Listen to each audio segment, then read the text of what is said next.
कांचीपुरम में अत्यंत कंगाल निर्धन ब्राह्मण रहते। उनका नाम दामोदर दास था। दामोदर दास जी और उनकी पत्नी ही उनके टूटी फूटी कुटिया में निवास करते। उनके कोई संतान नहीं थी।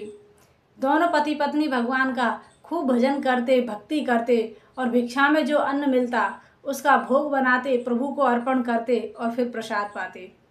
और अतिथि जब द्वार पर आ जाते तो उनको भोजन कराते और स्वयं जल पीकर रह जाते।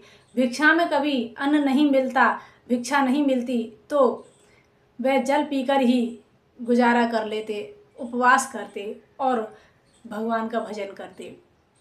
इधर जब भगवान को इनकी भक्ति का पता चला कि इस प्रकार मेरा भक्त भक्ति करता है, उसे किसी चीज़ की कोई कामना नहीं है, तो कहते हैं कि कांचीपुरम में जो भगवान हैं वे बड़े ही कौतुकी हैं।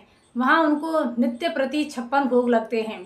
बड़े बड़े धनी मानी लोग उन्हें 56 भोग लगाते हैं, लेकिन कहते हैं ना, भगवान को उनकी ओर देखना भी अच्छा नहीं लगता।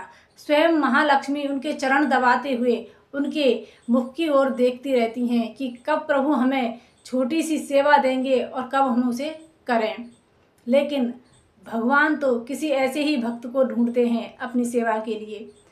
भगवान को अब लगा कि मुझे भी इनका आतिथ्य स्वीकार करना चाहिए, तो भगवान एक वृद्ध सन्यासी के रूप में उनके घर जाने को तैयार हुए।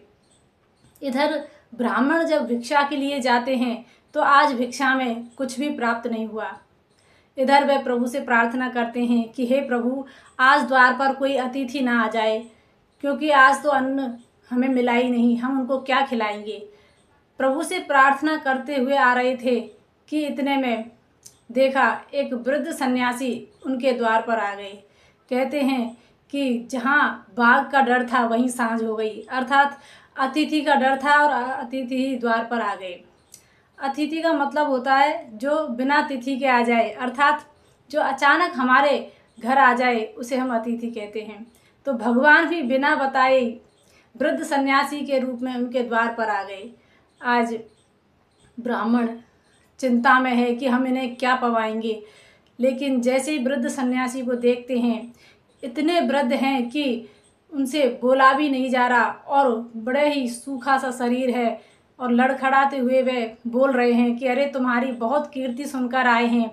मैं हर किसी के यहाँ भोजन नहीं करता हूँ, क्योंकि मैं उसी के यहाँ भोजन करता हूँ जो महात्मा भक्तों में श्रद्धा रखते हैं, अतिथियों में श्रद्धा रखते हैं, उसी के यहाँ मैं भोजन करता हूँ। इसलिए अगर कुछ अन्न हो तो मुझे दे दो।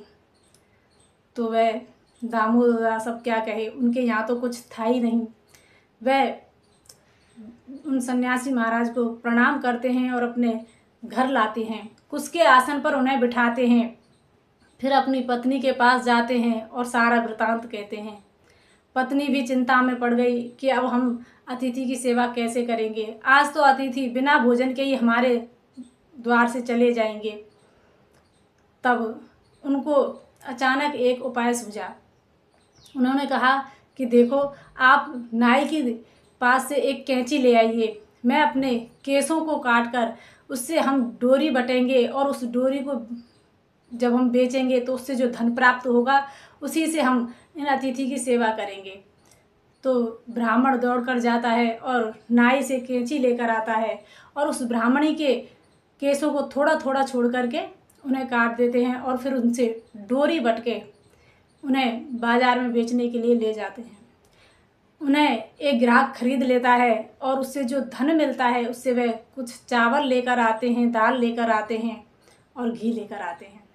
उसी से उन वृद्ध सन्यासी के लिए वह ब्राह्मणी आज भोजन बना रही हैं और उनको परस रही हैं।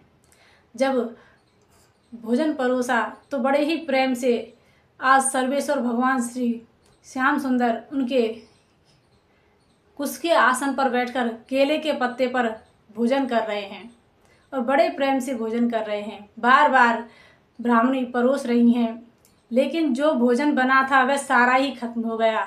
अब वृद्ध सन्यासी भी तृप्त हो गए। अब वे कहते हैं कि देखो, वृद्ध शरीर है, इसलिए मैं अब संध्या काल में कहाँ जाऊँगा, ऐसा करता हूँ, रात्रि को मैं यहीं पर विश्राम करूँगा और संध्या काल में मुझे कोई ज़्यादा खटपट करने की ज़रूरत नहीं है।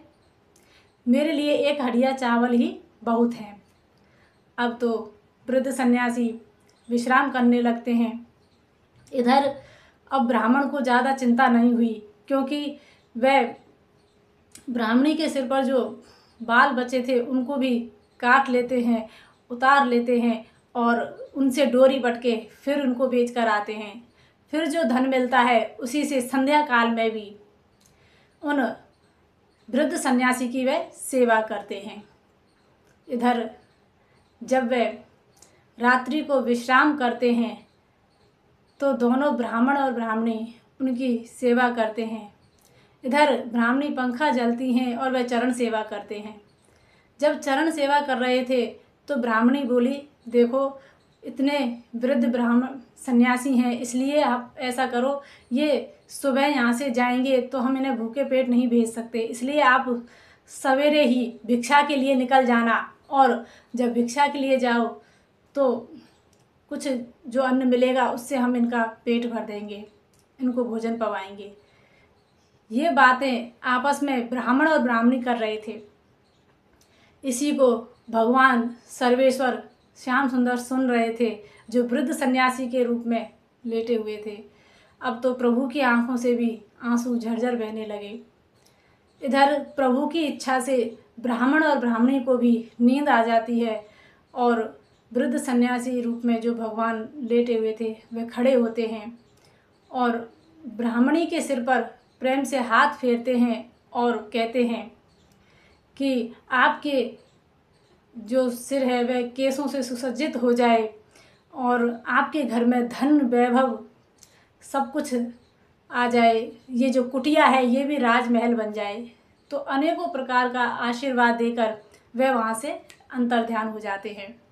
इधर जैसे ही प्रातः काल हुआ और ब्राह्मणी उठती है तो वे देखती हैं कि उनका शरीर एकदम दिव्य हो गया है और उनके सिर पर भी इतने सुंदर घुंघराले बाल हैं, गहने से सुशोभित उनका शरीर है, कुटिया की जगह राजमहल है। तो वह घबरा कर अपने पतिदेव को उठाती हैं और जैसे ही दामोदर उठते हैं तो वह ये सब वैभव देखते हैं।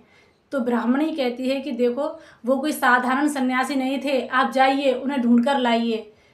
तब ब्राह्मण कहता है, अरे पगली, वो कहाँ मिलेंगे, वह कोई साधारण मनुष्य तो है नहीं कि मैं उन्हें पकड़ कर ले आऊँ ढूंढ कर, वह तो सर्वत्र व्याप्त हैं, वह तो स्वयं भगवान हैं, इसलिए वह हमें वृद्ध सन्यासी के रूप में दर्शन देने आए थे और ये जो धन वैभव उन्होंने दिया है इसी से हम अब अतिथि अभ्यागतों की सेवा करेंगे, गौ ब्राह्मण की सेवा करेंगे और भगवान का भजन करते हुए हम अपना जीवन यापन करेंगे। तो इस प्रकार ब्राह्मण और ब्राह्मणी दोनों ही भगवान का बड़े प्रेम से भजन करते हैं, अतिथि अभ्यागतों की सेवा करते हैं, गौ ब्राह्मण की सेवा करते हैं और सेवा करते हुए भगवान का भजन करते हुए वे प्रभु के धाम को जाते हैं। तो ऐसे हैं हमारे प्रभु। भगवान किसी भक्त का भाव देखते हैं, ना तो वह धनवान को देखते हैं, ना वह मनुष्य को देखते हैं, अर्थात कहते हैं ना स्त्री को देखते हैं, ना पुरुष को देखते हैं, ना छोटे को देखते हैं, ना बड़े को देखते हैं। भगवान तो बस हमारे भाव के भूखे हैं, हमारा भाव कितना गहरा है। इसलिए जिसका जैसा भाव होता है उसको वैसा ही प्रभु मिलता है। तो हमें भगवान की भक्ति करनी चाहिए और जब हमारी भक्ति तीव्र होती है तो प्रभु के दर्शन के लिए हम जाएं या ना जाएं, लेकिन भगवान हमारे पास अवश्य आ जाते हैं। इसलिए भगवान की बड़ी प्रेम से भक्ति करनी चाहिए, कीर्तन करना चाहिए। इस संसार में कुछ भी आप प्राप्त कर लें लेकिन सब बेकार है। भगवान का भजन करें, भक्ति करें, वही हमारा कल्याण कर सकते हैं। जय श्री कृष्ण।